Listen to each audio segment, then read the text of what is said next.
Get your luggage. Are you fine?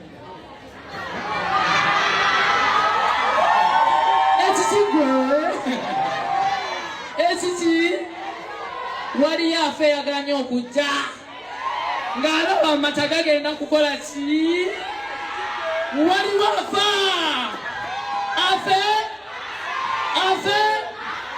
omwana agenda kubeera nga tumwanjula, omwana agenda tuzaalira ate nga leero birthday. Ekikigwe saba omukutumiddeko bannange ekituufu kiri nti nzize mu eno session okubagamba olunaku olwaleero birthday.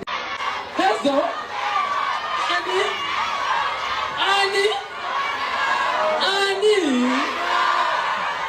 ekikigwe neka mbiganye mbatidde happy birthday. Muleta oba simuleta atusake tujjayo birthday bawutanyiga baby happy birthday. Bana wabewa chima baby ono bamutwale saga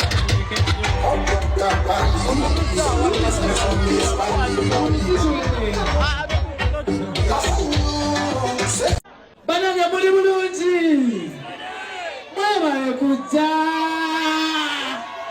mwebale kubaswaza banange ndi musanyufu. Thank you for coming. Kamfukambire embebaze mwebale kujja bannange mwebale kuwulira mulanga gwange nsaani bannange abaleese wano banange muzikirize nebaze buli muntu yaguze ticket muzikirize abantu baffe mwenna abaze muzikirize nebaze buli muntu ayawadde 1,000 2,000 3 omutwala akakadde basponsa aba tiktokers manager Jona buli muntu banange mwebale banange mami webale kujja soko bawubireko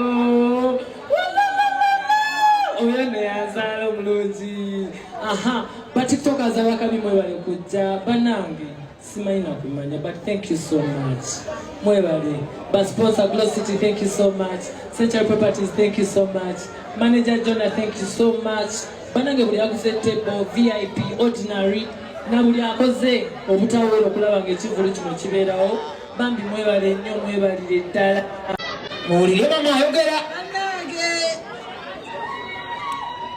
oba njogera olulimi ki simanyi lulimi lwakozesa naye nga abasiraamu abaliwo assalaamu alaikum warahmatullahi wabarakatu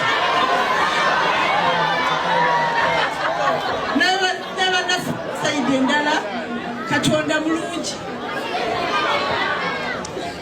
ogugwe gwa kututonda ate ebirala yabiteekesa mu nkola right. Ndebaza buli omu bannange mbebaza mwebale kwagala Sefuko mwebale kubeerawo kubanga muwesiza omukolo guno ekitiibwa mwebale kubeera abaana byonna buli omu gy'ava tusaba Katonda abatukuumire abawe obuwangazi abagaggawaze buli omu mukyakola nsaba Katonda twebazizza nnyo bannaye mwebale nnyo mwebale kyongera okukigamba Sefuko duniya tekumalaamu nnyo werekeremu ebigambo bino mbikugamba tembikugambanga kuyombayomba si kirungi ojja kufuka omukazi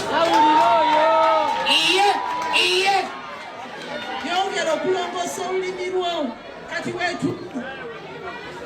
weetuli naye owuliranga ettaka oyagala likulye kyokola kirungi olw'ensawo y'olwaleero naye waliwo obulamu obw'enkya nga buno buwedde nkwagaliza emikisa nkwagaliza emirembe ate mubwakutaase byonna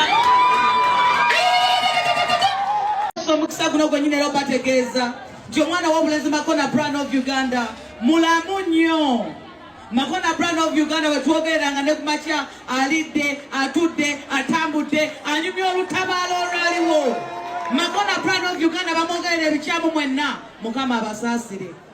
Makona Brand of Uganda gyali mulamu. Mulimu abakoze peji ya Douglas Range enfu mutambuza amawulire amafu mutiisatiisa abantu nti Makona yawummudde. Makona Brand of Uganda mugumu mulamu ate akyalina amaanyi ge anytime agenda banga komawo.